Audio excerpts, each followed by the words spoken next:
اور ہمارے دلوں کا رخ آخرت کی طرف ہو جائے، اس لیے کہ اللہ تعالیٰ نے ہم کو آخرت بنانے کے لیے دنیا میں بھیجا ہے۔ اسی لیے حدیث پاک میں فرمایا گیا کہ دنیا تمہارے لیے بنائی گئی ہے اور تم کو آخرت کے لیے بنایا گیا ہے۔ تو ہمارے دلوں کا رخ آخرت کی طرف ہو جائے کہ ہر وقت میں، ہر عمل کے وقت میں ہم یہ سوچے کہ میرے اس عمل سے میری آخرت بنے گی یا اجڑے گی، اس دھیان کے ساتھ میں جینا آ جائے۔ میری زبان کا یہ بول، میری آنکھ کا یہ دیکھنا، میرے ہاتھوں کا یہ پکڑنا، میرے دماغ کا یہ پروگرام اور میرے پیروں سے یہ چلنا، یہ میری آخرت کو بنائے گا یا اجاڑے گا، اس دھیان کے ساتھ جینا آ جائے۔ اس کے لیے اچھا 4 مہینہ ایک مرتبہ لگانا، اسی کے ساتھ میں ہمارا فکر دعوت کا بنے کہ 4 مہینہ اچھا 4 مہینہ لگا کر کے ہمارا فکر یہ بنے کہ دنیا میں ہم اس لیے جئیں گے کہ اللہ کا کلمہ دنیا میں بلند ہو جائے، کفر کا کلمہ نیچے ہو جائے، انسانیت ہدایت کے رخ پر آ جائے، دنیا کے ہر کچے پکے مکان میں اللہ کا کلمہ پہنچ جائے، یہ فکر ہمارا بن جائے۔ اس فکر کے ساتھ دنیا کے سارے کاموں کو ہم کریں، کسی کام کو چھوڑنا نہیں ہے اور نہ کسی چھوڑنے کا حکم ہے۔ یوں سمجھے آپ مثال سے کہ ایک آدمی کے ٹوپی بنانے کا کارخانہ ہے یا ایک آدمی کے جوتا بنانے کا کارخانہ ہے، تو یہ جہاں کہیں بھی جائے گا یہ لوگوں کی ٹوپی دیکھے گا، شادی میں جاوے تو ٹوپی دیکھے، میت میں جاوے تو ٹوپی دیکھے، شادی میں جاوے تو جوتا دیکھے، میت میں جاوے تو جوتا دیکھے۔ لوگ کیا پہنتے ہیں؟ میں اپنے کارخانے میں بناؤں، کھاتا بھی ہے، پیتا بھی ہے، بچوں کو پالتا بھی ہے، پڑھاتا بھی ہے، شادی بھی کراتا ہے، سارے کام کر رہا ہے، لیکن فکر اس کا جوتا اور ٹوپی کا ہو گیا۔ ایسے ہی میرے دوستو، ہمارے ہر ایمان والے کا فکر دعوت کا بنے کہ دنیا میں ہم اس لیے جئیں گے کہ اللہ کا کلمہ دنیا میں بلند ہو جائے۔ میری زندگی سے لے کر دنیا کے ہر آخری انسان کو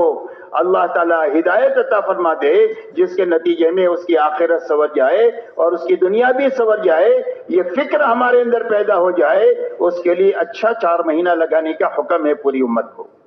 کہ ہر ایمان والا اپنی مشغولیت سے 4 مہینہ نکال کر اچھا 4 مہینہ لگائے۔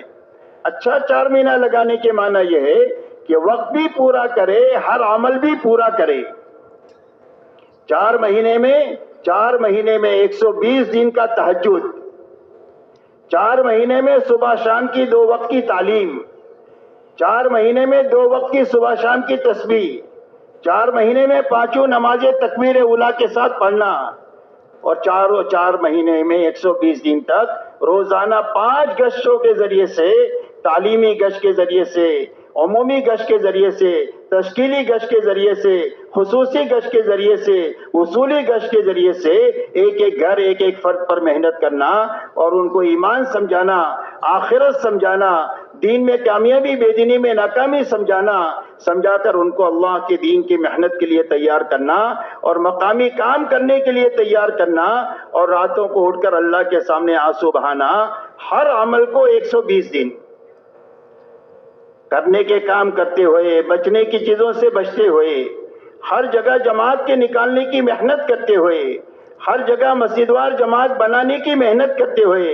بنی ہوئی جماعت ہے تو اس کو کام پر لگانے کی فکر کرتے ہوئے، دعا کرتے ہوئے اور اپنی محنت لگاتے ہوئے، اور رات کو اچھا وقت لے کر اللہ کے سامنے آنسو بہاتے ہوئے اور مناجات کرتے ہوئے،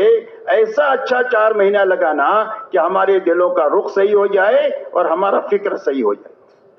جب رخ صحیح ہو جائے گا اور فکر صحیح ہو جائے گا، اس کے بعد یہ واپس آ جائے، واپس آ کر کے اپنے گھر کاروبار میں یہ دینداری کے ساتھ اور دین کی محنت کے ساتھ لگے، دین کے ساتھ اور دین کی محنت کے ساتھ اپنے گھر کاروبار میں لگے۔ اس کا کوئی بھی کام دنیا نہیں ہوگا، ہر کام سے یہ اللہ کے اور جنت کے قریب ہوگا، یہ عبادت کر کے اللہ سے قریب ہوگا، یہ دعوت کا کام کر کے اللہ سے قریب ہوگا، یہ کاروبار کر کے اللہ سے قریب ہوگا، اور یہ اپنے بیوی بچوں میں رہ کر اللہ کے قریب ہوگا۔ مسلمان کا کوئی بھی کام دنیا نہیں ہے، ہر کام دین ہے، شرط یہ ہے کہ دینداری کے ساتھ ہو اور دین کی محنت کے ساتھ، اور زندگی ایسی گزارنا اسی وقت میں حاصل ہوگا جب دل کا رخ صحیح ہو جائے اور فکر صحیح ہو جائے۔ اس لیے میرے محترم دوستو، یہ محنت اس بات کی ہے کہ ہر مسلمان کی زندگی میں دین پر چلنے کی طاقت پیدا ہو جائے اور اس طاقت کے راستے سے اپنے اپنے شعبوں میں دینداری کے ساتھ جیے اور دین کی محنت کے ساتھ جیے، تاکہ ان کی دنیا بھی اللہ تعالیٰ پاکیزہ بنا دے اور ان کی آخرت بھی اللہ اچھے سے اچھی بنا دے۔